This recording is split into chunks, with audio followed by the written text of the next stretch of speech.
The thunder cracked like broken bones above the city, and Marcus pressed himself deeper into the shadows of the abandoned subway tunnel.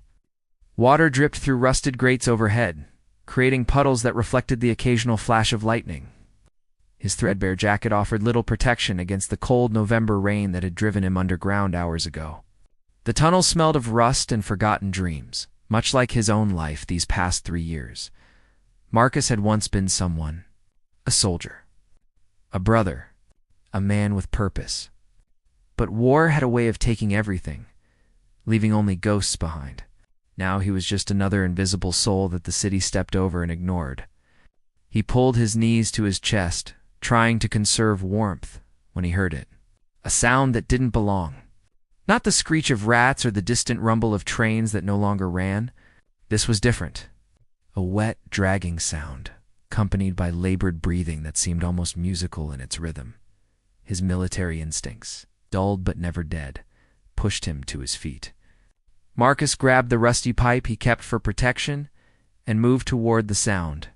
The tunnel curved ahead, and there, illuminated by a strange pulsing glow, he saw her. At first, his mind refused to process what his eyes reported. The figure collapsed against the tunnel wall was humanoid, but her skin shimmered with an opalescent quality that shifted between deep purple and silver with each ragged breath.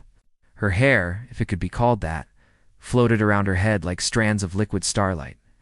Long, elegant limbs were folded awkwardly beneath her, and dark luminescent fluid seeped from wounds along her side and shoulder. Her eyes opened. They were vast and violet, filled with constellation patterns that swirled like galaxies. Those eyes found his, and Marcus felt something crack inside his chest. Not fear, recognition.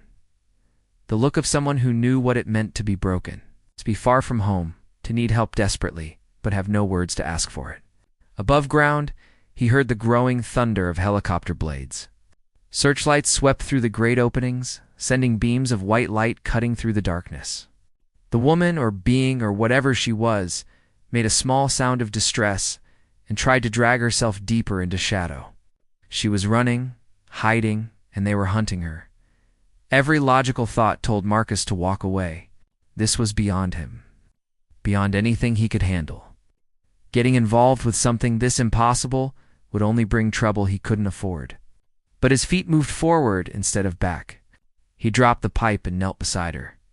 Her skin was warm, almost hot to the touch, and seemed to hum with energy beneath his calloused fingers.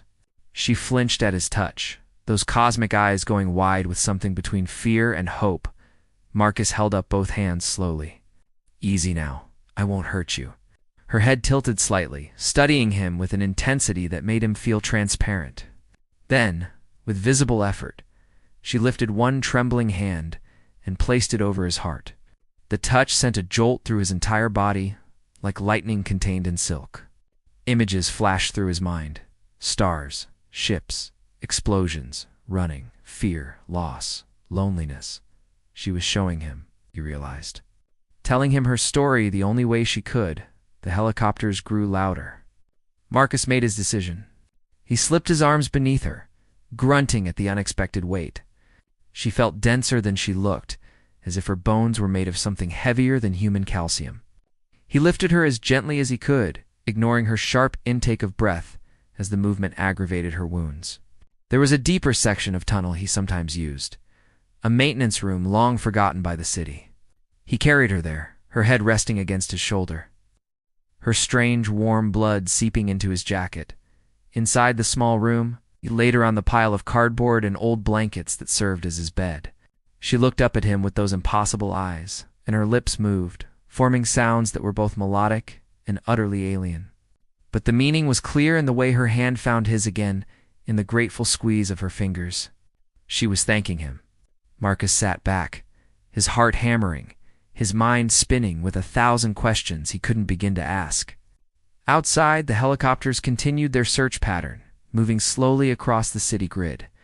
He looked down at the wounded stranger from the stars, at the trust evident in her gaze despite her pain, and had felt something he hadn't experienced in 3 long years.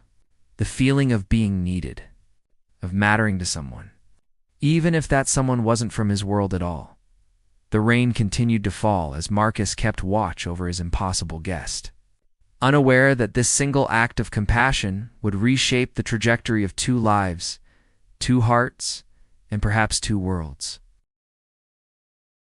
Morning light filtered weakly through the grates above, painting pale stripes across the maintenance room.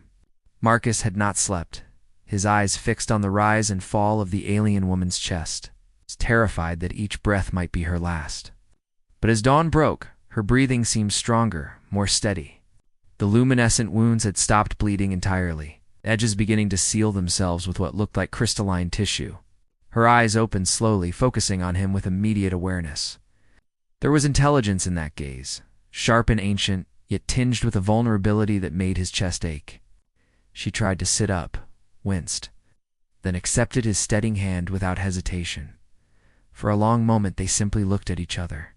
Marcus found himself cataloging details he'd missed in the chaos of last night. She was tall, taller than him by several inches, with features that were almost human but refined to an impossible elegance. Her movements held a grace that made his own body feel clumsy and heavy. When she reached toward his face, he froze, but didn't pull away. Her fingers, long and ending in subtle points, traced the scar that ran from his temple to his jaw. A roadside bomb in a desert half a world away. Her brow furrowed, and he felt that strange connection again, images flickering at the edge of his consciousness. She was asking about it. About him. Marcus took a breath and began to speak, not knowing if she understood words, but hoping she might grasp meaning from his tone. He told her about the war, about losing his unit, about the guilt that followed him home, and the demons that drove him to the streets. He showed her the scars on his leg from shrapnel, the tremor in his hands that appeared when he tried to sleep. And through it all, she listened with an intensity that made him feel truly heard for the first time in years. When he finished, she placed her hand flat against his chest again. This time the jolt was softer, more controlled. Images bloomed in his mind with startling clarity. He saw her world, a planet of crystalline towers and floating gardens. Oceans that glowed with bioluminescence beneath twin moons. He saw her people, elegant beings like herself, living in harmony with their environment. Then the images darkened. He saw the sky splitting open. Massive ships descending with weapons that turned. Crystal to ash. Invasion. Conquest. Genocide. He saw her fleeing in a small craft. Damaged and desperate, making a blind jump through space that landed her here. In Earth's atmosphere, where she'd crashed in the industrial district before stumbling wounded into the tunnels, tears rolled down Marcus's weathered cheeks. "I'm sorry. I'm so sorry." She understood his emotion, if not his words, her own eyes glistening with luminescent tears that left faint trails of light on her cheeks. She took both his hands in hers and pressed them to her forehead, sharing more. He felt her exhaustion, her fear, but also her gratitude, her wonder at his kindness. Her surprise that this broken stranger had chosen to help rather than flee or betray her. Days passed in that hidden room, measured by the light through the grates and the hollow rumble of his stomach. Marcus left only when necessary, scavenging food from dumpsters and water from park fountains. Each time he returned, he found her stronger, more alert. She began to explore the small space, examining his meager possessions with genuine curiosity. His battered paperback novel fascinated her. She ran her fingers over the words, and he watched her lips move as she tried to parse meaning from the symbols. He pointed to pictures in an old magazine he'd found, teaching her words. Sky, water, tree, human. Friend, she was a quick study, her mind clearly adapted for learning. Within a week she could form simple words, her accent musical and strange but understandable. Her name, as close as his mouth could pronounce it, Snaries. She practiced saying his name in return, Marcus, making it sound like poetry. One evening, as rain drummed overhead, and they shared a meal of bread he'd begged outside a bakery, their fingers brushed. The touch lingered. Marcus felt his pulse quicken, aware suddenly of how close they sat, of the way her bioluminescent patterns brightened slightly when she looked at him. Snaries tilted her head, studying his face with that penetrating gaze. "You are beautiful," she said haltingly, the words clearly chosen with care. Marcus laughed, a sound of genuine surprise. Beautiful. Have you seen me? I'm a mess. She reached up, tracing the lines of worry and hardship etched into his features. Beautiful, she repeated firmly. Here, she touched his forehead. And here. Her hand moved to rest above his heart. Inside, Marcus found himself leaning closer, drawn by something he couldn't name. In the dim light of the forgotten room, with the rain singing its ancient song above, he saw her not as alien, but simply as someone who understood pain, who knew loss, who had chosen to trust him with her broken pieces just as he had trusted her with his. Their foreheads touched gently, and the connection that flowed between them needed no words at all. It spoke of two souls finding unexpected solace in the darkest of places, of hope kindled in the spaces between stars and streets, of something fragile and precious beginning to bloom in the last place either of them expected. The city above forgot them, but here in the shadows, they were learning to remember what it meant to not be alone. The morning Marcus woke to find Neri standing at the small cracked mirror he'd salvaged from a dumpster, examining her reflection with clinical focus. Her wounds had healed almost completely, leaving only faint silvery lines where the gashes had been. But something was different about her today.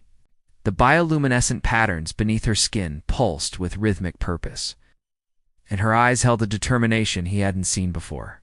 She turned when she sensed him stirring and knelt beside his makeshift bed. "Marcus," she said, her English improving daily, "you are still hurt. Inside. I can feel it." He started to protest, to say he was fine, but she placed gentle fingers against his leg, where the old shrapnel wounds ached with every weather change. Her touch was warm, but underneath he felt something else, tingling that seemed to reach through skin and muscle to the damaged tissue beneath.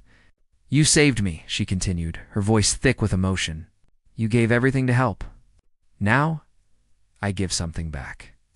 Marcus tried to pull away, shaking his head. "Neres, you don't owe me anything."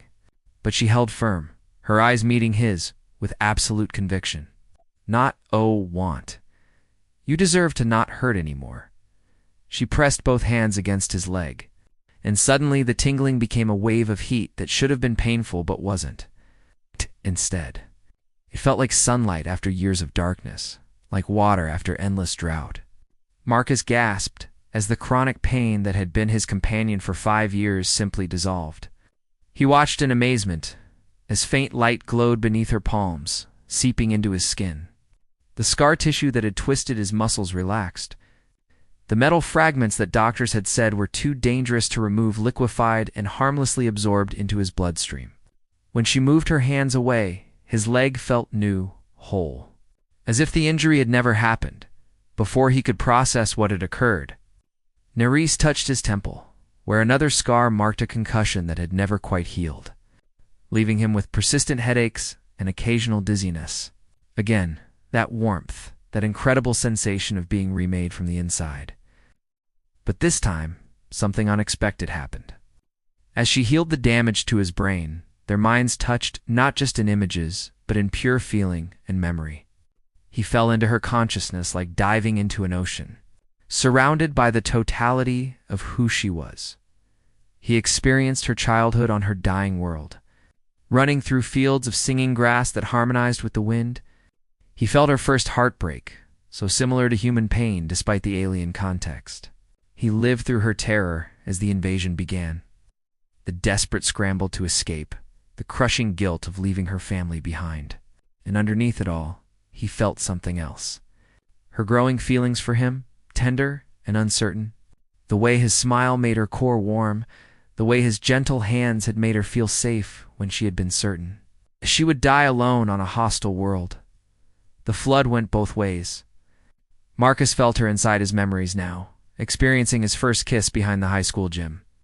The pride of graduation, the brotherhood of his unit in the service. She lived through his trauma with him. The explosion, the screaming, the guilt of surviving when others didn't. She felt his descent into homelessness, the shame, the isolation, the slow death of hope. And she felt the moment he'd found her in the tunnel. The decision to help despite every reason not to. The spark of purpose that had reignited something in his soul he'd thought long dead. When they finally separated, both were breathing hard, tears streaming down their faces. They stared at each other with new understanding, having shared something more intimate than any physical touch could convey. Marcus cupped her face in his newly healed hands, marveling at how right it felt. "I felt it," he whispered. "What you feel?" "For me?" Neres leaned into his touch, her bioluminescence brightening. "And I felt you," she replied softly. "Your heart is so brave, so beautiful. Even broken, you chose kindness. You chose me." Marcus pulled her close, and she came willingly, her head tucking perfectly beneath his chin, despite her height. They held each other as the morning light strengthened overhead. Two beings from different worlds who had found in each other something neither had known they needed. The connection they'd forged through healing remained, soft presence in the back of their minds, letting them sense each other's emotions like a quiet song. When Marcus finally pulled back to look at her, he saw his own wonder reflected in her eyes. "What did you do to us?" he asked, not frightened, but awed. Neres smiled. The first true smile he'd seen from her, and it transformed her face into something radiant. "My people, when we heal deep wounds, sometimes we bond, mind to mind, heart to heart. I did not know it would work with human, but I am glad." She touched his chest where his heart beat strong and steady. "Now you are not alone." "Now I am not alone." Marcus laughed, the sound rusty but genuine. "We're quite a pair. A homeless vet and a refugee from the stars." Neres traced his smile with one elegant finger. "The best pair," she said firmly. Then, with endearing uncertainty, she asked, "Marcus, may I kiss? Is human custom?" His answer was to close the distance between them, meeting her lips with his in a kiss that was gentle and exploratory, learning the newness of each other. Her mouth was warmer than human, her breath sweet like ozone after lightning.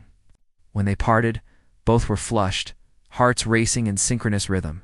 Above them, the city lived its oblivious life. But in the forgotten maintenance room, two hearts beat as one, and tomorrow suddenly seemed like a gift worth fighting for. The idol shattered on the 14th day.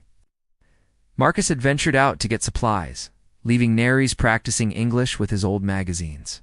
He was returning through the tunnel entrance when he spotted them. Three figures in dark suits moving with military precision, scanning equipment in hand. Government agents. His blood ran cold. They were sweeping the tunnels, and they were getting close. He sprinted back to their hideout, bursting through the door breathless. Neres looked up, startled, but the bond between them let her feel his terror before he spoke. "They are coming," she said, standing quickly. For me, Marcus grabbed their few possessions, stuffing them in a backpack. "We run now." They fled deeper into the subway system, into sections that had been abandoned for decades. The tunnels branched in a maze of passages that Marcus had learned over months of living underground. He led Neres through the darkness, their only light the soft glow of her skin. Behind them, shouts echoed. Flashlight beams cut through the black. The agents had found their hideout and were in pursuit. Marcus pulled Neres into a side passage so narrow they had to turn sideways, pushing through a gap in a collapsed wall that opened into the old maintenance tunnels beneath the original subway system. These passages were dangerous, flooded in places, the air thick and stale. But they offered dozens of hiding spots and exits. They ran until Neres stumbled, her breathing labored. She was strong, but not built for extended running in Earth's gravity. Marcus caught her, holding her steady. Through their bond, he felt her exhaustion, her fear not for herself but for him. Terrified that helping her would get him killed, he pulled her into a small alcove where rusted pipes created a natural screen. Pressed together in the tiny space, they could hear the agents passing nearby, radios crackling with coordinated search patterns. Marcus held Neres close, his hand gently covering her glowing skin to hide the light. Her heart pounded against his chest, or perhaps that was his own heart. In the bond, it was hard to tell where one ended and the other began. The footsteps faded. They waited in tense silence, neither daring to move. Finally, when the sounds of pursuit grew distant, Neres whispered against his ear, I am sorry. I brought danger to you. Marcus pulled back just enough to see her face in the dim glow of her bioluminescence. Don't. Don't apologize for existing. Don't apologize for being here. Her eyes glistened. But you were safe before me. You were surviving. Marcus gave a bitter laugh. Was I? I was dying slowly, Neres. Every day a little more dead inside. You made me alive again. His hand cupped her cheek, thumb brushing away a luminescent tear. You gave me purpose. You gave me hope. You gave me something worth protecting. Neres turned her face into his palm, pressing a kiss there that sent warmth radiating up his arm. You gave me life, she breathed. You gave me trust when I was certain I would die in fear and alone. You gave me love. The word hung between them, finally spoken aloud. Love. Marcus felt it echo through their bond, the truth of it settling into his bones like coming home. Yeah, he said softly. I love you. I don't care that you're from another world. I don't care that it's impossible. I love you. Neres smiled through her tears, radiant and heartbreaking. And I love you, Marcus. You are my home now, my world. They kissed there in the darkness, deep and desperate, knowing their time was running out. When they finally broke apart, both were shaking. We need a plan, Marcus said, his voice rough. We cannot run forever, Neres agreed. Her expression turned thoughtful. There is one place they would not search. Holy ground. Marcus blinked. What? I have studied human culture through your memories, she explained. You have places of sanctuary. Churches. They are respected even by those who hunt. There is one in your mind, a place you've passed many times. Marcus thought for a moment, then nodded slowly. St. Agatha's. The old cathedral on 7th Street. But Nari's sanctuary isn't a legal thing anymore. They could still come in. She met his eyes. But they would hesitate. It would buy time. Time for my people to find me? Marcus felt his heart clench. Your people. You contacted them? Neres nodded. Through the healing, my distress signal finally reached them. A rescue ship comes, but it will take time. They are far and must be careful. Marcus forced himself to ask the question that was tearing him apart. And when they arrive, you'll leave. She looked away, pain radiating through their bond. I must. My people are few now. They need everyone to rebuild. I have knowledge, skills. I cannot abandon them. He understood. Of course he did. The same loyalty he'd felt to his unit, she felt to her species. But understanding didn't make it hurt less. How long? He asked quietly. 3 days. Maybe 4. Neres turned back to him, gripping his hands tightly. But Marcus, I do not want to go. I do not want to leave you. Then don't, he said, knowing even as he spoke how unfair it was. She shook her head sadly. If I stay, I betray my people. If I go, I lose you. There is no choice that does not break my heart. They held each other as the weight of impossible decisions pressed down upon them. Finally, Marcus stood, pulling her up with him. Then we make these days count. We get to St. Agatha's. Stay safe. And when your ship comes, we decide then. Together. Neres nodded, grateful for the reprieve from having to choose. They navigated through the tunnels until they found an exit near the cathedral district. Emerging into the pre-dawn light, they moved quickly through empty streets. 2 ghosts, seeking sanctuary in stone and prayer, St. Agatha's rose before them. Beautiful and weathered, its doors unlocked as they always were for those in need. They slipped inside, and the cool quiet of the sacred space enveloped them. Neres looked around in wonder at the stained glass and vaulted ceilings. It is beautiful, she whispered, like crystal temples of my home. Marcus led her to a back pew where they could see the entrance. They sat close, her head on his shoulder, his arm around her waist. Outside, the city woke. Inside, 2 beings from different worlds held each other tight and counted every precious moment they had left. 3 days passed in the sanctuary of St. Agatha's, like a dream caught between waking and sleeping. The church custodian, an elderly woman named Agnes, found them on the first morning and asked no questions. She simply brought them bread and water, blankets, and a knowing look that said she'd seen enough in her years to recognize souls in need of grace. Marcus and Neres spent their time in quiet conversation, learning the depths of each other. Neres told him stories of her world, painting pictures with words and shared images through their bond. She spoke of music that could shape crystal, of celebrations beneath the light of twin moons, of a culture built on harmony and understanding. Marcus shared his own stories in return, the good memories before the war. His mother's laugh, his father teaching him to fish, the first time he'd tasted snow, small, precious moments that made up a human life. They laughed together in the empty pews, whispered in the candlelit quiet. And when they thought Agnes was out of earshot, they kissed with the desperate passion of those who know their time is ending. On the third night, Neres woke Marcus from restless sleep, her hand pressed to her chest. "They come," she said, and through their bond he felt it too, presence descending from the stars, searching for their lost child. They climbed to the roof of the cathedral, emerging into the cool darkness. Above them, the city lights competed with the stars, but Neres looked up with eyes that could see beyond the glow. "There," she pointed. Marcus saw nothing at first, then caught a distortion in the star field, like heat shimmer, but in reverse. The ship was cloaked, but not perfectly. His throat tightened. "How long?" "Minutes," she whispered. "Marcus, I do not know what to do. I cannot choose." He turned her to face him, memorizing every detail of her face in the starlight. "Then I'll choose for you. Go, save your people. They need you more than I do now." Neres gripped his arms, her bioluminescence flaring bright with distress. "You need me. I feel it in the bond. You will survive, but you will be alone again, and I cannot bear it." Marcus pulled her close, his voice breaking. "And I can't bear being the reason you abandon your people. Neres, you showed me I could matter again. You healed more than my body. You healed my soul. That gift doesn't go away when you leave."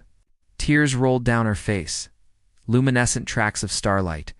"But I love you. How can I leave you?" "Because love isn't just holding on," he said gently. "Sometimes love is letting go when we must. Your people need you. Maybe someday when they're safe, when your world is rebuilt, maybe you can come back. But right now, you have to go."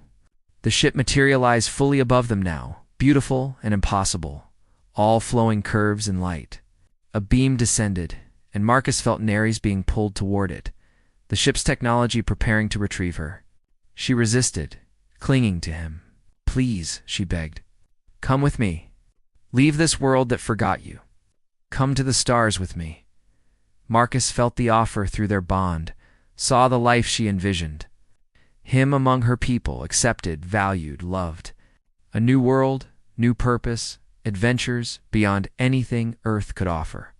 It was tempting, so tempting it hurt. But he thought of Agnes bringing them bread with gentle knowing. He thought of Father Thomas, who'd nodded respectfully when he'd seen them in his church. He thought of the others living in the tunnels, forgotten and alone, who needed someone to remember that they mattered to. "I can't," he said, the words ripping from his chest. "This is my world, Neres. These are my people, even if they don't know it yet. You showed me I have more to give. I need to give it here." She sobbed against him as the beam grew stronger, beginning to lift her despite her resistance. The bond between them stretched, painful but not breaking. "Then we meet again," she said fiercely. "I swear it, Marcus. When my people are safe, when I can return, I will find you. Will you wait for me?" He smiled through his own tears. "I'll be here. And this time, I'll be someone worth finding." He kissed her one final time as she rose into the air, pouring everything he felt through the bond. Love and grief and hope and gratitude all tangled together. Then she was gone, pulled into the ship in a flash of light. Marcus stood alone on the roof, looking up as the ship vanished into the stars, taking his heart with it.